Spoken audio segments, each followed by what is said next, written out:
When I think back to my childhood, one of the clearest memories I have is all those Halloween nights spent walking up and down the street where I grew up. I can still feel that cool autumn air and picture the houses glowing in the dark, decked out with decorations like it was some kind of neighborhood competition. I've always felt lucky. The neighbors really went all in, and my folks definitely got swept up in the whole keep up with the Joneses energy. I remember my dad setting up this wild floating head display using an old CRT television and some plexiglass. He was especially proud of that year, mostly because he finally felt like he'd matched, if not outdone, the folks a few houses down who'd turned their entire yard into a full-on haunted maze. Honestly, the whole street was like that. Everyone seemed to be in the Halloween spirit, and no one was shy about throwing money into it. Dozens of kids would parade up one side of the street and back down the other, braving a gauntlet of spooky setups and creepy props, with candy practically flowing like water. But the Halloween that really stands out for me was the first time I got to go trick-or-treating without my parents tagging along. That was a big deal. I went as a witch that year. My grandma had stitched the whole costume together by hand. She even let me pick out the pattern at this little hobby shop we drove to a few towns over. Sure, there were a lot of witches walking around that night, but none of them wore a costume as purple and glittery as mine. I was ridiculously proud of that. I had one of those classic plastic pumpkin buckets to haul in my candy, and the second I finished dinner, and sat through my mom's usual safety talk, I was out the door. I didn't waste a second. I bolted outside into the crowd of kids already making their way up to our porch. Trick-or-treating was well underway. I hit those first few houses fast, weaving through a maze of other kids and their parents, grabbing handfuls of candy from overstuffed bowls and spooky cauldrons. I remembered to say thank you, just like I'd been taught, but I was probably a little quicker and more distracted than my parents would have preferred. But I had a mission. With how wild our neighbors could get decorating their houses, I was determined to see every last one. My short legs were working overtime. My parents had laid down the ground rules: stay on the sidewalk, don't talk to strangers, stick to our street, and, most important, stay out of the woods. Seemed simple enough, especially for a Halloween night. But I was buzzing with excitement, and for the first time, I didn't have anyone walking behind me keeping me in check. So when I spotted a few kids from my class sneaking around the back of this old, abandoned house at the very end of our street, I didn't think twice. I just followed. That house had been empty for as long as I could remember, probably since before I was even born. It looked like it had been crumbling in slow motion for years, and my dad always said it was where the troublemaker teens liked to hang out. It also happened to sit right on the edge of the woods. I remember looking past it and seeing those tall, twisted tree branches reaching up like black, spiny fingers trying to claw at the glowing moon above. A chill ran right down my spine, made me shiver. I couldn't tell if it was the cold or just the thrill of doing something I knew I wasn't supposed to. Either way, I found myself stepping off the sidewalk, crunching through the overgrown grass, and following the soft murmur of voices coming from behind the house. I slipped through a wide gap in the old, ash-gray picket fence and found myself standing with a bunch of kids from school. They were all crowded around, listening to the last person I expected, or wanted, to see, Ryan. Ryan was the kind of kid every teacher knew by name for all the wrong reasons. He was dressed up like the devil, straight out of a Bible school illustration, and honestly it suited him. He was the meanest kid in our grade and proud of it too. I don't think anyone had been sent to the principal's office more times than he had. During recess, kids would whisper about how he'd been held back twice. That would explain why he was so much bigger than the rest of us, and why he could easily shake you down for your lunch money if he felt like it. If I'd been thinking faster, I probably could have slipped back through that fence and been on my way. But it was too late. Ryan had already seen me. Suddenly, my glittery purple witch costume didn't feel so great anymore. It made me stick out like a sore thumb. Before I could turn around, I felt a shove from behind. I tripped over my own feet and stumbled right into the middle of the group. I glanced back and saw one of Ryan's buddies standing there. He was a bigger kid. I can't remember his name now, but I remember Ryan clear as day. I looked around and saw that the rest of the kids had formed a loose circle around me. Most of them just stood there, blank expressions on their faces, not doing a thing. I didn't really have many friends back then. I guess I've always been kind of a weird kid, and people didn't quite know what to make of me. I scanned the group, hoping maybe someone would speak up for me, but no one did. So I just stood there, trying to brace myself for whatever kind of game Ryan had in mind, though I already had a feeling it wasn't going to be the kind you'd call fun. Ryan pointed straight toward the woods, a mean grin stretched across his face, showing off teeth stained green from candy. He looked down at me and said, "There's a monster in those woods." Now, it didn't take a genius to figure out where this was going, but my stomach still dropped. I felt my knees start to wobble a little, and my voice came out shaky as I asked, "What's that got to do with me?" Ryan chuckled, the kind of laugh that made your skin crawl. "Ain't it obvious? We need bait, and guess what? You just volunteered." That got a round of snickers from his crew, and even a few uncomfortable chuckles from the rest of the kids. Before I could say anything, someone shoved me again. This time I stumbled out of the circle and past the fence, my feet landing on the grassy hill that led up to the tree line. I spun around, ready to argue, but Ryan was right there, looming over me. He was still smiling, and now I could smell that sickly sweet candy stink on his breath. Any words I might have had just vanished. The wind rustled through the trees behind me, making the branches creak and rattle like bones, and all I could do was shake. "We don't got all night, small fry," he barked, giving me another shove. I stumbled back a few steps, catching myself before I fell completely. I looked up at him and his friends, heart pounding. I knew I couldn't outrun them. They were bigger, faster, and way too close. And begging? That would have just made it worse. "Well," Ryan snapped again, jabbing a finger toward the woods behind me. "Get on with it." With no other choice, I turned around and started climbing the hill. The grass was patchy and the leaves were thick underfoot, crunching with every step. I could hear the others following behind me, watching as I crept closer and closer to the edge of the woods. Now that I was up close, I could really see it, the deep, endless black between the tall tree trunks, the shadows twisting under the moonlight, and the branches reaching out like they were waiting for me to come in. I took a few more shaky steps forward, and the trees started to tower over me like giant skeletons, bare and bony, stripped of the bright fall leaves that usually made them less creepy to look at. Then I heard Ryan yell from behind me. "Stop! Stay right there, small fry! Don't move!" So I froze. I planted my feet solid on the ground and tightened my grip on that plastic handle of my pumpkin bucket, just in case I had to bolt. I stared straight into the woods. A heavy fear started to rise in my chest, pressing in tight, like something was sitting on me.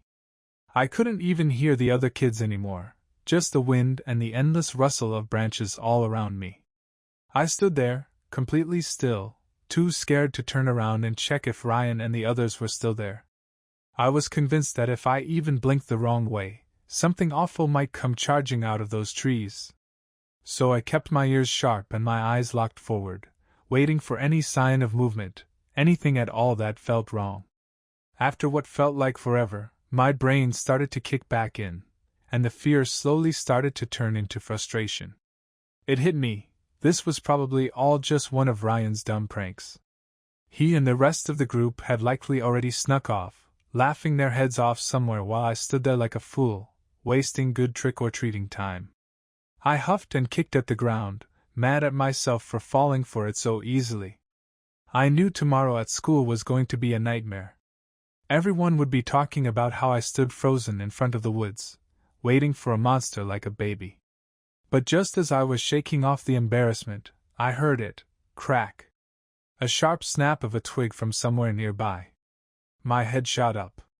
All that frustration disappeared in an instant.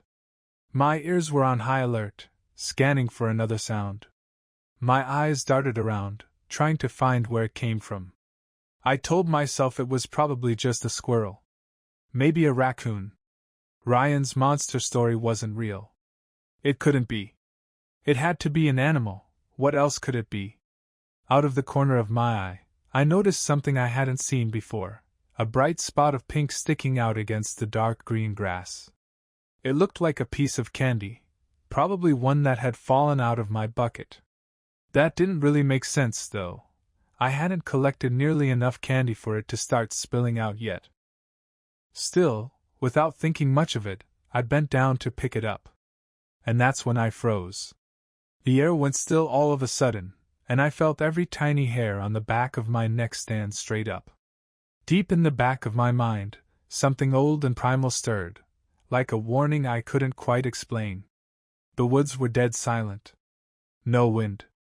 No rustling leaves. No creaking branches. Just a heavy, unnatural quiet that pressed in from all sides. And something about that silence felt wrong. Really wrong. My hand hovered just inches above the little pink candy, suspended in midair like time had stopped. Then slowly, I pulled it back toward my chest, my instincts screaming at me to be still. That silence didn't go away. It just hung there, thick and waiting, like it was listening. My stomach twisted into knots, and sweat started to gather on my palms, cold and clammy. I straightened up slowly, careful not to make a sound. I kept staring at that tiny pink candy in the grass. It looked so out of place. So small. And yet, somehow, it pulled at me. I stood there frozen, not even sure why, maybe instinct, maybe fear, but I waited. And waited. Then I heard it, snap. Another twig broke, louder this time. And I made the mistake of turning to look. My head moved like it was underwater, slow and stiff, and just as my eyes shifted toward the sound, I saw something move between the trees, something big. Something I couldn't quite make sense of. It didn't have a shape I could recognize. It just skittered through the shadows, fast and silent. I would have screamed if I hadn't slapped my hands over my mouth in time. My whole body locked up. I don't know what I saw that night, I don't think I can know. But I can tell you this, every single part of me, down to the bones, was telling me one thing: stay quiet. Over the pounding in my ears, I strained to hear anything else, too scared to breathe, too scared to move. I was frozen in place. Even the shaking that had rattled my body before was gone. Whatever was stirring in the back of my mind had taken over, and it wouldn't let me move. I couldn't even get my legs to work, couldn't force myself to run back toward the lights, toward safety, toward people. I just stood there, like a deer in headlights, stuck only a few feet away from something that felt older and darker than anything I'd ever known, something that lived deep down in the parts of us we try to forget. Then, from that same silent darkness, another piece of candy rolled out of the trees. Slowly. Smoothly. It came to rest right beside the pink one, and made no sound at all as it did. The silence was still there. Still waiting. And that's when it hit me. Whatever was out there, it wasn't waiting for anything. It was waiting for me. In that instant, everything inside me snapped into agreement. Mind and body. Go. I broke free like a stretched rubber band finally letting loose, and I ran. Hard. My feet tore up the ground, flinging dirt and grass behind me as I scrambled away from the woods. I stumbled and nearly fell, but I didn't stop. I barreled down the hill, lungs burning, until my feet hit the street. And then I tripped. I hit the pavement with both hands and knees, the shock of it jolting me out of whatever nightmare trance I'd been in. The blood rushing in my ears started to fade, and suddenly I could hear again, hear the voices of a few classmates as they rushed toward me, looking guilty as hell. They helped me up, and I could feel tears threatening to break loose. My palms and knees were scraped raw. My bucket had gone flying and my candy was scattered all over the sidewalk and someone's lawn. One of the kids picked up my bucket and handed it back to me. It was mostly empty now. Over all their nervous questions, I could still hear Ryan laughing in the background, yelling out more of his usual crap. But this time, someone actually told him to knock it off. I didn't go straight home, even though I wanted to. My heart was still pounding and my legs stung with every step, but I was too embarrassed to show up empty-handed. So I stopped at a few more houses, trying to collect what candy I could. Some of the other kids stuck around for a few blocks, mostly to make sure I wouldn't go snitch on them. A couple even handed over some of the better stuff from their buckets, little bribes before they all ran off into the night. By the time I made it home, I had my excuse ready. I told my mom I'd tripped on my shoelaces. She sighed, half annoyed, half sweet, and patched me up. That night, I got to stay up late, eat a little candy before bed, and even talked my parents into letting me sleep with the radio on. As the lights went out and my radio played the Ghostbusters theme song yet again, I laid there in bed, wide awake, thinking about the woods, and that silence, and feeling pretty sure I never wanted to hear either of them again.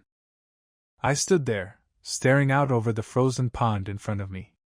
The ice stretched wide and uneven, and even though I was trying to focus, I couldn't ignore the quiet murmur of voices coming from behind me.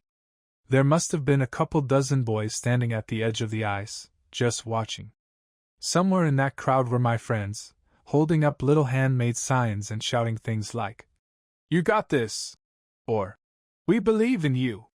But let's be honest, I knew most of those kids were just there to see me wipe out. They wanted a story to tell, something wild to brag about. "I saw the pond take him down," they'd say. "Swallowed him whole." Maybe a few of them were genuinely rooting for me, curious to see if the old shack across the water was really magic. But those were probably the same kids who still thought the Tooth Fairy was real. I took a deep, cold breath to steady myself and looked past the ice, straight at the little wooden cabin sitting about 60 yards away on the far side of the pond. It had a red roof and sat tucked right into a hollow of the mountain. Tall rock walls boxed it in on every side, so unless you had a boat, or in my case, a strong pair of legs and a whole lot of nerve, you weren't getting there without crossing the ice. Officially, the place was called the Amberson Hut, named after the family that owned it, but everyone around here called it something else, the House of Wishes. That was where I was headed. That was where I hoped to ask for the one thing I wanted more than anything in the world, to have my brother Scott back. There's a legend about the place. Folks say the House of Wishes has been there longer than anyone can remember. Even the Ambersons don't know who built it or when it first showed up. During the warmer months, their family takes a boat across and does some upkeep, sometimes even spends a night or two out there. They say there's nothing special about it, it's just a quiet, peaceful spot. But that hasn't stopped people from whispering about magic, or making promises to the ice, or believing it can give them what they truly want. And here I was, one more kid standing at the edge of something ancient, wondering if maybe, just maybe, those stories were true.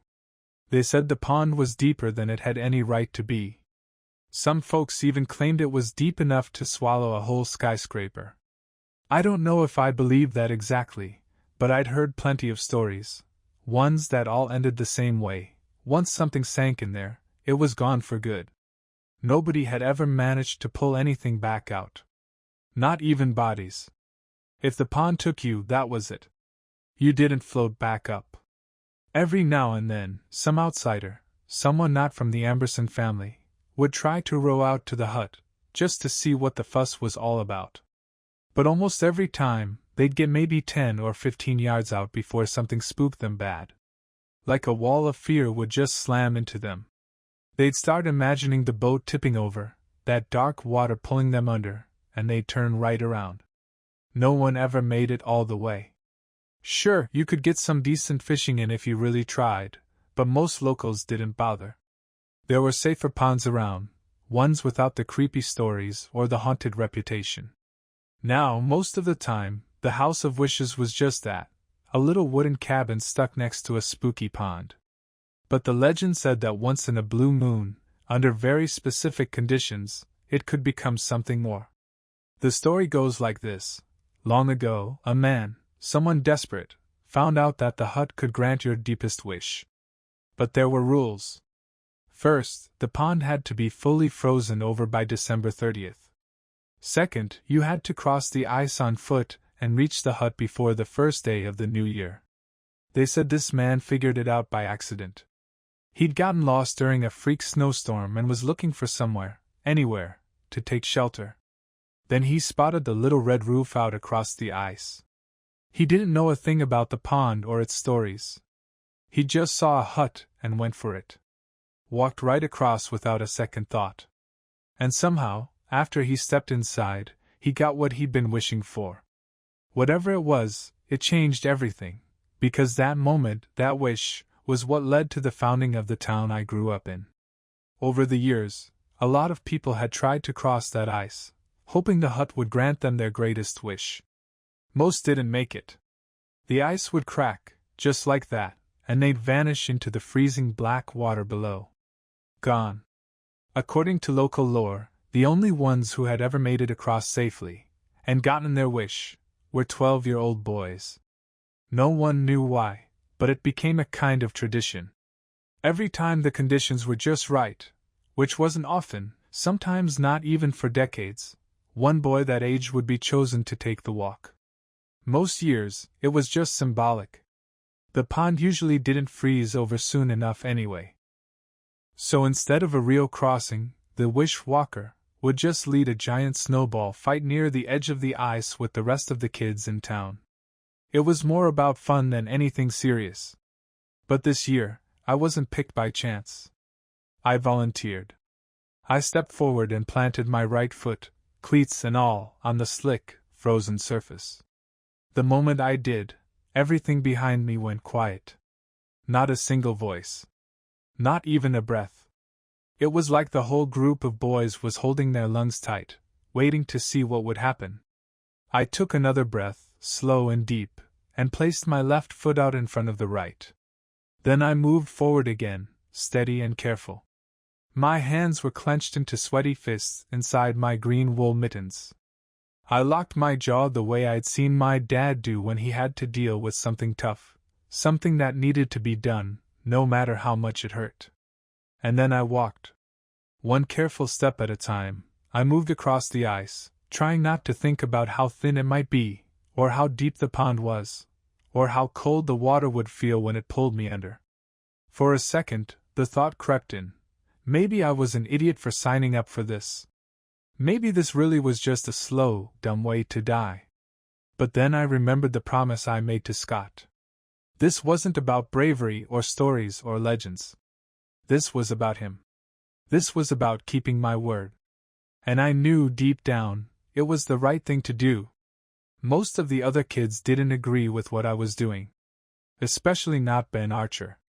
Ben was the most athletic kid in our grade, strong, fast, always had to be the best at everything. He spent the whole fall making fun of me, calling me things like the Death Wish Walker. Thought he was clever. He wasn't. Truth is, all the boys in our age group pretended they were fine with being chosen if it ever came to that. But when it looked like the pond might actually freeze by the deadline, you could see the fear in their eyes. None of them really wanted to take that walk. They just didn't want to look scared in front of the others. So when I volunteered back at the beginning of the school year, people acted like I'd lost my mind. They called me crazy. Said I was a little kid for still believing in fairy tales and magic huts. But not one of them stepped up to stop me. Nobody wanted the job. And that kind of took the fun out of the usual fall games, the stuff we'd do every year to decide who got picked. Traditionally, the boy who scored the fewest points during those games would be named the Wish Walker. But this year, nobody even tried. The decision had already been made. And Ben? He was never in any danger of being chosen. Then, out of nowhere, I heard Ben's voice again, like he was calling from somewhere underneath me. "Hey, Death Wish Walker! Down here!" The sound hit me so hard I actually stopped walking. I knew it couldn't be real. Ben wasn't under the ice. He was back on shore with the rest of them. Still, I couldn't help it. I looked down. And that's when I saw him. There was a body, a man, floating just beneath the ice, his pale face staring straight up at me. His eyes were wide and blank, completely lifeless. He wasn't moving, not really, just hovering there, like the water was holding him in place. Then, somehow, he spoke. This time, it wasn't Ben's voice. It was his own. Deep, hollow. "If death is your wish," he said, "come, let me show you the way." His arms slowly opened like he was ready to catch me. Like he wanted me to fall through. Panic surged up in my throat, hot and sharp, and I could barely hear anything over the thunder of my own heartbeat in my ears. But underneath all that noise, I caught another sound, crack. The ice. It was shifting under my weight. I wanted to turn and run so badly. Every part of me screamed for it. But I knew, that if I made a move like that, I'd never make it back. The surface was already giving in. I looked down and saw a crack spidering out along the left side of my boot. It was jagged and thin, but growing fast. It reminded me of the dead man's grin from just a moment before. My breath turned into short, panicked gasps, and my head started to spin. I thought I might pass out right there. Then I heard someone, shouting from ahead. "Yo, bro!" My heart skipped. I looked up. There he was. Scott. He was standing in front of the hut, waving like crazy. He looked thin, fragile, really, wearing nothing but a hospital gown. His skin was pale and slick with sweat, like he was burning up with fever, but his smile was real. "All you gotta do is put one foot in front of the other, remember?" I remembered. I remembered it all, those afternoons back when he was getting better, or at least we thought he was. We used to play a game, pretending we were walking across the pond together. It was part of his physical therapy, and I'd help steady him every time he lost balance. That was when it still felt like things were turning around, before everything went downhill, before he was sent away to that so-called place of rest. Scott had believed he'd be well enough by the next year to join the autumn games. Not to win, but just to be part of it. And because he figured he wouldn't earn many points, he thought he might end up being picked as the wish walker. So he practiced. We practiced. He wanted to be ready. And now, here he was, waiting for me on the other side. I remembered how Scott and I used to lie in our beds at night, dreaming up the biggest, wildest wishes we could think of. Every evening, we'd come up with something new, and the next day during our pond walk practice, we'd focus on that wish like it was real. We didn't wish for ordinary stuff, not money or love or even a long life. We wished for things like superpowers, space battles, time machines, and dinosaurs walking the earth again. It was all fantasy, all imagination. Back then, anything felt possible. But standing there now, staring across the ice at my brother, I couldn't believe I'd ever thought anything was more important than this. Than him. I locked eyes with Scott, set my jaw just like before, and took another step forward. The ice groaned under my boot, and I winced, but I kept going. One foot in front of the other, I told myself. I steadied my breath and kept moving. With each step, a coldness crept up through my soles and into my legs. It wasn't just the air now, it was the ice itself, numbing me from the ground up. My arms started to shake, and my teeth chattered, but I didn't stop. I just wanted to get to my brother. The further I went, the colder I became. When I finally passed the halfway point, I noticed something strange. I couldn't feel my toes. I looked down. The ice that had been cloudy and white before was now perfectly clear, like glass. I could see everything beneath me. Gone was the murky darkness I'd always imagined was down there. What I saw instead made my breath catch. The pond was bottomless. And floating in its depths were the bodies of all the people who had tried this before me, men, women, children, suspended in the cold forever. Their faces turned up toward me with eerie, peaceful smiles. Like they were waiting. Like they were welcoming me home. The surface of the ice was so clear now that it was almost like it wasn't even there. Just me, standing barefoot in the air above a cold, endless grave. And then I heard it again. Crack. Bro! Scott's voice called out again, this time with a little more urgency. Remember your promise! And I did. I shut my eyes. I moved my feet forward. And I remembered. I remembered that last day, before they transferred him, before they took him away. I remembered sitting beside him, holding his hand, trying not to cry as I looked into those tired, hollow eyes. I remembered whispering to him, making a promise I wasn't sure I could keep. I'll walk the pond. I'll bring you home. I remembered and I walked. I walked even as the ice groaned beneath me, every step echoing with the sound of cracks beneath the surface. I walked, and I cried, and I didn't stop. And then I heard him again, soft but proud. Well done, bro. You made it. I opened my eyes. Somehow, I was standing on solid ground again. Cold, dry earth beneath my boots. The House of Wishes rose in front of me, just a few yards away, its little red roof dusted with frost. Scott was gone. I turned and looked back. The pond was silent. Still. White and untouched, like I'd never crossed it at all. Across the ice, I could see the other boys jumping up and down, shouting and waving their arms. I couldn't hear them, everything was quiet now, but I could see the joy on their faces. I'd done it. I'd really done it. I turned back toward the hut. No hesitation now. I walked up to the weathered wooden door, took a deep breath, and reached for the handle. Then I opened it.